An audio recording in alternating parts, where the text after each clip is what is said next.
Assalamualaikum warahmatullahi wabarakatuh. Kembali lagi di AF19 channel yang membahas tentang informasi dan trik-trik mengerjakan soal-soal P3K maupun CPNS. Baik Bapak Ibu, kali ini saya akan memberikan informasi terbaru terkait yang lulus passing grade tapi tidak dapat mengisi formasi. Nah, jadi untuk Bapak Ibu, simak terus video ini agar Bapak Ibu tidak gagal paham terkait informasi ini. Jadi panitia penyelenggara seleksi P3K Guru tahun 2021 akan menerapkan kebijakan optimalisasi formasi.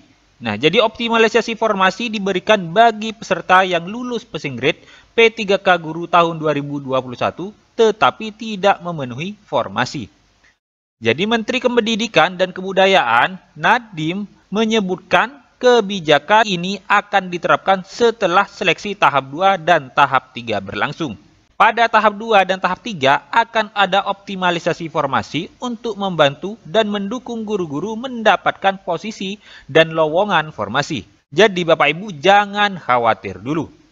Jadi menurut Mas Menteri Nadiem, kebijakan ini perlu diterapkan mengingat banyaknya jumlah peserta yang memenuhi passing grade tetapi tidak memenuhi formasi yang dilamar.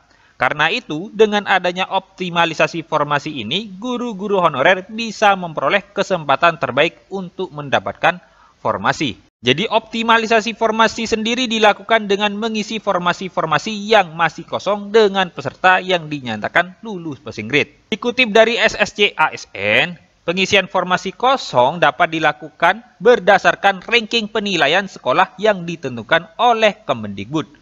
Jadi Bapak Ibu yang sudah lulus PG tapi belum bisa mengisi formasi dan keterangan P1, P2 maupun P3 harap tenang dulu. Setelah tahap 3 ada optimalisasi formasi. Nah, untuk yang belum paham kode-kode yang ada di pengumuman P3K tahap 2 akan saya jelaskan. Berikut penjelasan arti P1, P2 dan P3 pada pengumuman P3K Guru tahap yang kedua tahun 2021. Pada surat edaran pengumuman P3K Guru tahap 2 terdapat beberapa kolom dan kode seperti P1, P2, P3 serta beberapa kode lainnya seperti X dan Y. Jadi bagaimana cara mengartikannya kode P1, P2, P3 serta X dan Y yang tertera pada pengumuman P3K Guru tahap yang kedua ini? Setiap kode pada lampiran pengumuman P3K Guru mulai P1, P2 dan P3 memiliki arti yang berbeda. Peserta yang ikut tes harus memahaminya. Nah, berikut ini penjelasannya. Jadi, P1 itu sama dengan lulus berdasarkan passing grade yang pertama. Passing grade awal yang telah diterbitkan oleh Kemendikbud. Jadi, untuk kode P2, Bapak Ibu Guru Honorer umur di atas 50 tahun, kompetensi teknis tidak dihitung. Passing grade manajerial dan sosiokultural dan wawancara diturunkan. Dan untuk kode P3, hanya kompetensi teknis yang passing grade-nya diturunkan. Jadi diturunkan sebanyak 50 poin.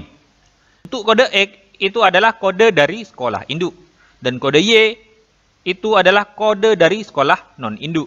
Selanjutnya peserta dengan kode YP1, YP2 maupun YP3 memiliki arti dinyatakan lolos ambang batas berdasarkan kategori masing-masing yang didaftar. Namun tidak lolos tahap 1 karena tidak mendapat formasi. Pelamar dengan kode di atas bisa menggunakan nilai tahap 1 untuk tahap 2 dan yang ketiga dengan ketentuan memilih jabatan dan formasi yang sama saat pada tahap selanjutnya. Karena perlu diketahui untuk tahap yang kedua akan ditentukan menggunakan nilai paling tinggi yang didapatkan peserta seleksi P3K Guru. Nah, sekian dulu video kali ini. Semoga video ini bermanfaat. Semoga Bapak Ibu segera diangkat menjadi ASN P3K. Semangat terus. Wassalamualaikum warahmatullahi wabarakatuh.